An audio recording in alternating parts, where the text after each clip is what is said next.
नमस्ते। मैं हूं राहुल और आप देख रहे हैं मेरा रुख। जो भी इस चैनल पर नए हैं उन सभी से रिक्वेस्ट है कि चैनल को सब्सक्राइब जरूर करें और अगर वीडियो पसंद आए तो उससे लाइक कमेंट और शेयर भी करें। चलिए चलते हैं आज के विश्लेषण की तरफ। हिंडनबर्ग रिसर्च रिपोर्ट के बाद सेबी की चेयरमैन माधवी पुरी बूच सवालों के घेरे में है। विपक्ष अड़ा है कि सेबी चीफ और अडानी के मामले के आरोपों की जांच जेपीसी से की जानी चाहिए। कांग्रेस इसे लेकर देश भर में 22 अगस्त को प्रदर्शन करने वाली है। दूसरी तरफ बीजेपी का कहना है कि ये ढकोसला भारतीय अर्थव्यवस्था को कमजोर करने के लिए किया जा रहा है। 10 सवालों से समझते हैं कि जेपीसी क्या होती है और जेपीसी ने इससे पहले किन मामलों में जांच करी है और उसका प्रभाव क्या हुआ है। तो इस बारे में थोड़ा सा जानने में सहायता होगी कि विपक्ष क्यों जेपीसी की मांग कर रहा है और सरकार क्यों जेपीसी नहीं बनाना चाहती। आइए आगे चलते हैं। सबसे पहला, जॉइंट पार्लियामेंट्री कमेटी यानी जेपीसी क्या होती है। जिस तरह किसी बड़ी घटना या मामले में सीबीआई एसआईटी जैसी एजेंसियां जांच करती है, वैसे ही संसद में जब किसी विशेष मुद्दे या बिल पर पक्ष विपक्ष की बहस के बाद कोई नतीजा नहीं निकलता तो मामले की जांच के लिए संसद की एक जांच कमेटी गठित की जाती है, जिसे जॉइंट पार्लियामेंट्री कमेटी या संयुक्त संसदीय समिति या जेपीसी कहते हैं। सरकारी भाषा में समझे तो किसी भी सरकारी वित्तीय गड़बड़ी के मामले या देश की किसी बड़ी घटना या घोटाले की जांच के लिए जेपीसी का गठन किया जाता है। यह एक अस्थायी कमेटी होती है जिसे एक तय सीमा के लिए बनाया जाता है। जेपीसी की परंपरा भारत ने ब्रिटेन के संविधान से ली है। सवाल नंबर 2, क्या जेपीसी बनाने का अधिकार सिर्फ सरकार के पास होता है? जेपीसी दो तरह से बनाई जा सकती है, संसद में प्रस्ताव पास करके और सदन के अध्यक्ष की सहमति पर। लोकसभा में सरकार की मेजोरिटी होती है और सदन के अध्यक्ष भी सत्ताधारी पार्टी के होते हैं, इसलिए जेपीसी बनाने का डायरेक्ट अधिकार सरकार के पास ही होता है। अगर सरकार तैयार नहीं होती तो जेपीसी का गठन नहीं हो सकता। तीसरा क्वेश्चन, जेपीसी में किसे शामिल किया जाता है और ये सदस्य कैसे चुने जाते हैं? जैसा कि नाम से ही जाहिर है, जॉइंट पार्लियामेंट्री कमेटी यानी सांसदों की मिली जुली कमेटी। जेपीसी संसद का ही एक छोटा रूप होता है। इसमें दोनों ही सदनों यानी लोकसभा और राज्यसभा के सदस्यों को शामिल किया जाता है। हालांकि राज्यसभा के सदस्यों के मुकाबले लोकसभा के सदस्य दोगुने होते हैं। अगर राज्यसभा के 5 सांसद जेपीसी में होंगे तो लोकसभा के 10 सांसद इसमें शामिल होंगे। हालांकि कमेटी में कितने लोग होंगे इसकी संख्या तय नहीं होती है। लोकसभा के स्पीकर जेपीसी के अध्यक्ष का नाम तय करते हैं।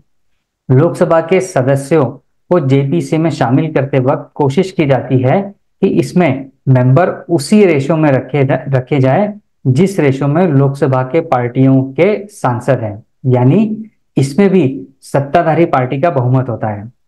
हाल ही में वक्फ एक्ट 2024 की जांच के लिए जेपीसी बनाई गई है, जिसमें लोकसभा के 21 और राज्यसभा के 10 सदस्य शामिल हैं। क्वेश्चन नंबर 4, क्या सदन का कोई भी सदस्य जेपीसी का सदस्य बन सकता है? नहीं। सदन के ऐसे सदस्य जो सरकार में मंत्री हैं वो जेपीसी में शामिल नहीं हो सकते।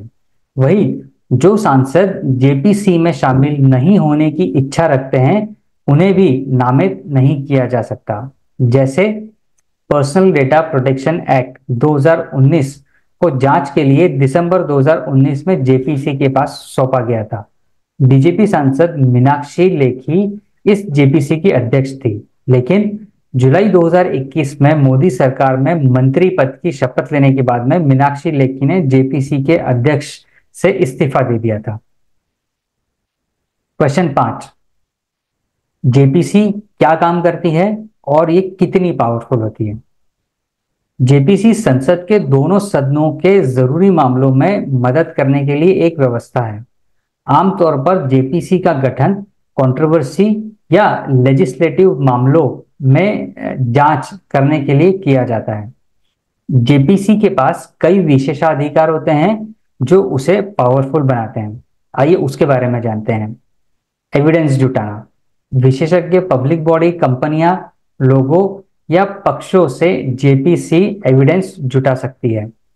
कमेटी अपनी पहल पर या किसी संस्था या लोगों के अनुरोध पर भी सबूत इकट्ठा कर सकती है। अगर एविडेंस जुटाने के दौरान कोई विवाद होता है तो जेपीसी के अध्यक्ष आखिरी फैसला ले सकते हैं। गवाहों को बुलाना। जेपीसी किसी को भी बुला सकती है और उससे पूछताछ कर सकती है। अगर कोई व्यक्ति समन के जवाब में जेपीसी के सामने नहीं आता है तो उसे सदन की अवमानना माना जा सकता है। अगर अडानी के मामले में कमेटी बनती है तो बिजनेसमैन गौतम अडानी को जेपीसी के सामने पेश होना पड़ सकता है। दस्तावेजों की मांग। जेपीसी उन मामलों से जुड़े दस्तावेजों की मांग भी कर सकती है जिससे की वजह से वो ये जांच चल रही है। हालांकि नेशनल सिक्योरिटी के चलते सरकार उन दस्तावेजों पर रोक लगा सकती है। गोपनीय कार्रवाई। अमूमन जेपीसी की कार्रवाई गोपनीय होती है। हालांकि पब्लिक इंटरेस्ट के मामलों में कमेटी अपने कंक्लूजन का खुलासा या अपनी बातें सार्वजनिक तौर पर कर सकती है। सवाल नंबर 6, जेपीसी अपनी रिपोर्ट किसे सौंपती है और क्या सरकार को इसे मानना जरूरी होता है। गहन विचार विमर्श और जांच के बाद जेपीसी संसद में अपनी रिपोर्ट पेश करती है। यह रिपोर्ट किसी बिल के अंतिम रूप को प्रभावित कर सकती है या किसी घोटाले पर ठोस कदम लेने के लिए कह सकती है। साथ ही इन सिफारिशों पर सरकार ने क्या एक्शन लिया इसकी रिपोर्ट भी संसद में पेश हो सकती है। हालांकि जेपीसी की रिपोर्ट में की गई सिफारिशें सलाहकारिता होती है, यानी सरकार इसे अपनाने या मानने के लिए बाध्य नहीं होती। 7वां सवाल, इतनी पावरफुल जेपीसी को कौन सी मुश्किलों का सामना करना पड़ता है। जेपीसी को कई चुनौतियों का सामना करना पड़ता है, जैसे राजनीतिक पूर्वाग्रह।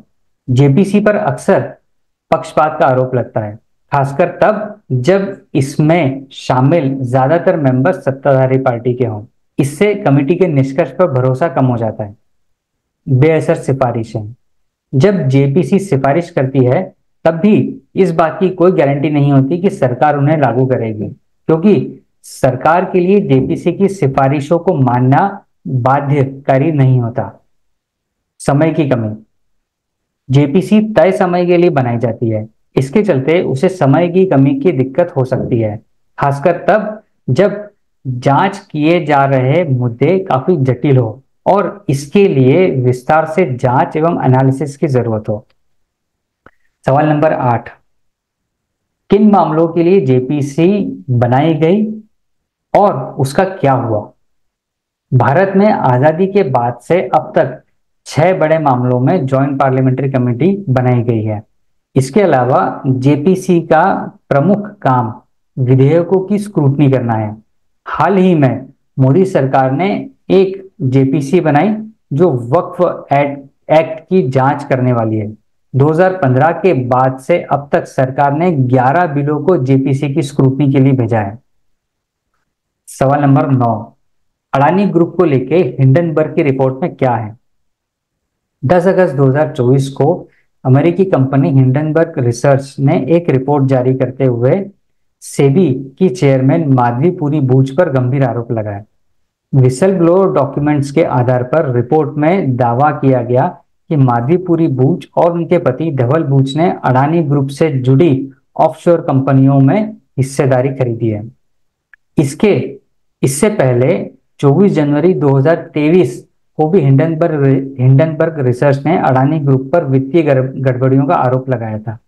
इसके बाद ग्रुप के शेयरों में भारी गिरावट देखने को मिली थी, हालांकि बाद में रिकवरी भी हो गई थी। इस रिपोर्ट को लेकर सेबी ने हिंडनबर्ग को 46 पेज का कारण बताओ नोटिस भेजा था।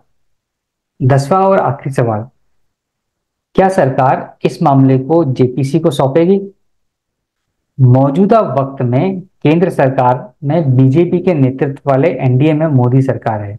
बीजेपी के नेताओं के रुख से ऐसा नहीं लगता कि सरकार हिंडनबर्ग रिपोर्ट में हुए दावों की जांच के लिए जेपीसी गठित करेगी।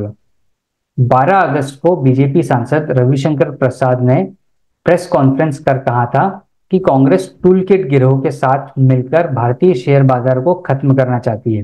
हिंडनबर्ग के main investor American businessman George Soros है।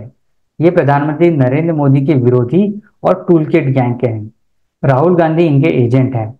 राहुल पीएम मोदी से नफरत करते करते देश से नफरत करने लगे हैं, ऐसा रविशंकर प्रसाद ने प्रेस कॉन्फ्रेंस में कहा था। वहीं बीजेपी सांसद सुधांशु त्रिवेदी ने कहा कि पिछले कुछ साल से देखा जा रहा है कि जब संसद सत्र शुरू होता है उसी समय ऐसे आरोप सामने आते हैं। पीएम की डॉक्यूमेंट्री हो, हिंडनबर्ग रिपोर्ट हो, ये उसके बड़े उदाहरण हैं।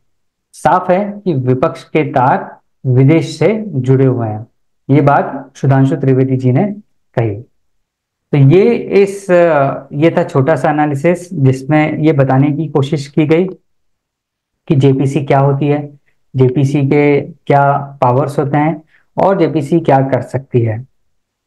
और क्या इस मामले को जेपीसी को सौंपा जाएगा? तो मेरा रुख तो यही लगता है, मुझे ये लगता है कि इस मामले को शायद जेपीसी को नहीं सौंपा जाएगा और इस मामले में विपक्ष और सरकार के बीच ऐसे ही खींचतान चलती रहेगी। तो ये था आज का वीडियो एनालिसिस। अगर आपको ये पसंद आया हो तो इसे लाइक, कमेंट और शेयर करें और चैनल को सब्सक्राइब भी जरूर करें। मिलेंगे आपसे अगले वीडियो में किसी और विषय, किसी और एनालिसिस के साथ। तब तक अपना और अपने अपनों का ख्याल रखें। धन्यवाद।